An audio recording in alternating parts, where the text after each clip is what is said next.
Are you struggling to get your desired score in IELTS reading section? Well, you might be making some of the most common mistakes that a lot of people make in IELTS reading section.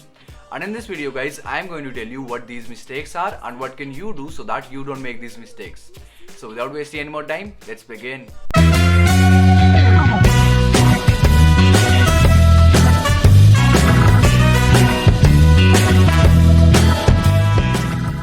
So guys, the first mistake that a lot of people make in IELTS reading section is trying to read every single word. Now I know guys that it may seem essential to read every single word in order to fully understand your passage, but in reality guys, you will only be getting 60 minutes to read 3 passages. And in those 3 passages guys, you will be getting approximately 3000 words. So in 60 minutes guys, you will have to read 3000 words, understand them and then answer 40 questions as well, which is nearly impossible. So instead what you should do is, you should follow the 3-step method. Now guys, what is this 3-step method? So guys, the first step of this 3-step method is to read your question only. So as soon as you get the question paper in your hands, the first thing that you should do is to read your questions only. You don't have to read your passage at all. You only have to read your questions. So you should read your question 1 time, 2 times, 3 times, 4 times, 5 times. जब तक दोस्तों आपको पूरा ढंग से समझ में नहीं आ जाता कि आपके क्वेश्चन में पूछा क्या गया है, तब तक आपको अपने क्वेश्चन को रीड करते रहना है. And then guys, the second step of this method is to find keywords from your question. Now guys, what are keywords? Keywords are the main words on which a question is based. So guys, you can find 1 keyword from your question or 2 keywords from your question. It totally depends on you. And then guys, the third step of this method is to find the keywords that you have chosen from your question or synonyms of those keywords in your passage. और जहाँ पे भी दोस्तों आपको अपनी passage में अपने keywords मिल जाए या फिर अपने कीवर्ड्स के सिनोनिम्स मिल जाए, आपको अपनी पैसेज की सिर्फ और सिर्फ उसी लाइन को रीड करना है एंड उसी लाइन में दोस्तों आपको अपना आंसर मिल जाएगा. तो दोस्तों इसी 3-स्टेप मेथड का यूज करके आप इजीली अपने हर एक क्वेश्चन का आंसर ढूंढ पाओगे आइल्स रीडिंग सेक्शन में, क्योंकि दोस्तों आइल्स रीडिंग सेक्शन में एक काफी अच्छी चीज होती है कि इस सेक्शन में दोस्तों जो आपके क्वेश्चंस के आंसर्स होंगे वो हमेशा आपकी पैसेज से अलाइंड होंगे. मतलब कि दोस्तों जो आपके फर्स्ट क्वेश्चन का आंसर है वो आपको हमेशा अपनी पैसेज की टॉप पे मिलेगा, सेकंड क्वेश्चन का आंसर उसके बाद, थर्ड का उसके बाद, फोर्थ का उसके बाद एंड सो ऑन करते करते जो आपका लास्ट क्वेश्चन होगा दोस्तों, उसका आंसर आपको हमेशा अपनी पैसेज की एंडिंग में मिलेगा. तो दोस्तों इसी 3-स्टेप मेथड का यूज करके आप इजीली अपने हर एक क्वेश्चन का आंसर ढूंढ पाओगे आइल्स रीडिंग सेक्शन में and you will be able to save a lot of time as well, which trust me guys is really important in IELTS reading section. So coming to the mistake number 2 guys, not transferring everything to the answer sheet. Now I know guys that it may seem very obvious that you have to transfer everything to the answer sheet at the end of your exam. और अगर दोस्तों आपको नहीं पता कि मैं किस चीज़ के बारे में बात कर रहा हूँ, तो दोस्तों आइल्स रीडिंग सेक्शन में और आइल्स लिसनिंग सेक्शन में, इन दोनों ही सेक्शंस में जब आपका एग्जाम चल रहा होता है, तब आपको अपने सारे आंसर्स अपने क्वेश्चन पेपर पे ही लिखने होते हैं.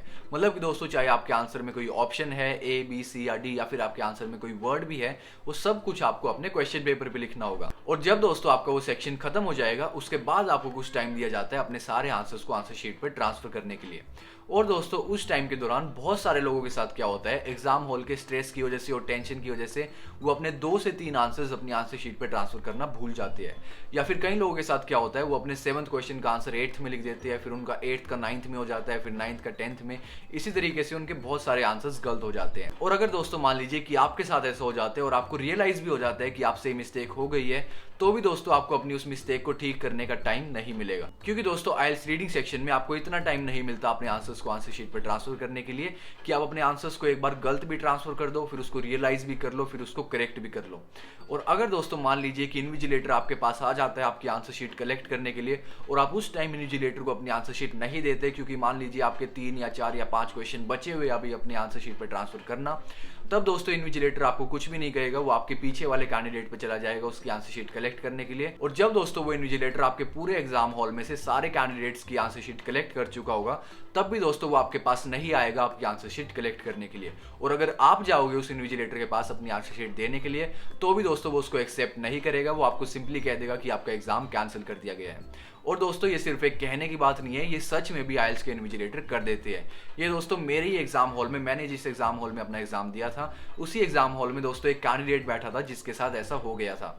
उसने दोस्तों अपनी आंसर शीट इन्विजिलेटर को नहीं दी थी जब इन्विजिलेटर उसके पास आया था आंसर शीट कनेक्ट करने के लिए. और दोस्तों बाद में जब वो कैंडिडेट अपनी आंसर शीट देने गया इन्विजिलेटर को, तो इन्विजिलेटर ने सिंपली उसको कह दिया कि आपका एग्जाम कैंसिल कर दिया गया है. एंड जिसकी वजह से दोस्तों उसकी जो 15,000 रुपीज की फीस थी आइल्स के एग्जाम की, वो भी सारी वेस्ट हो गई.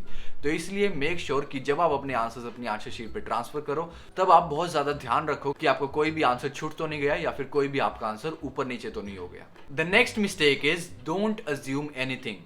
So guys, you have to answer all the questions in your IELTS reading section on the basis of your passage, and you should not answer any of the question in your IELTS reading section on the basis of your general knowledge or your personal experience.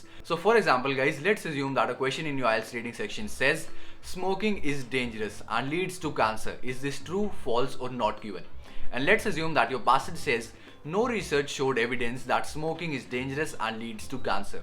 Now in this case the answer to the question is false, even if that sounds crazy to you. तो मतलब कि दोस्तों आपको अपने किसी भी question का answer अपनी पर्सनल नॉलेज या फिर अपने पर्सनल एक्सपीरियंस के बेस पे नहीं देना है IELTS रीडिंग सेक्शन में। So that was it for today guys. I hope you liked the video, and if you did, please make sure to give it a thumbs up and don't forget to subscribe the channel.